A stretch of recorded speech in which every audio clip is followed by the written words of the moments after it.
तो दोस्तों आप लोगों ने तो सुना ही होगा, भारतीय नारी सबसे आगे। समझ रहे हो?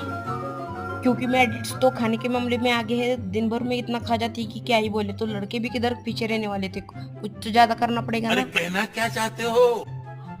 अरे खाने के मामले में यार, और जब भी इनकी एज सब यूट्यूबर्स फूडी लोगों की बस 50-60 हो जाएगी ना, तभी इनका बस यही मामला हो। डॉक्टर साहब, मुझे बवासीर है, पर ऑपरेशन से डरता हूँ।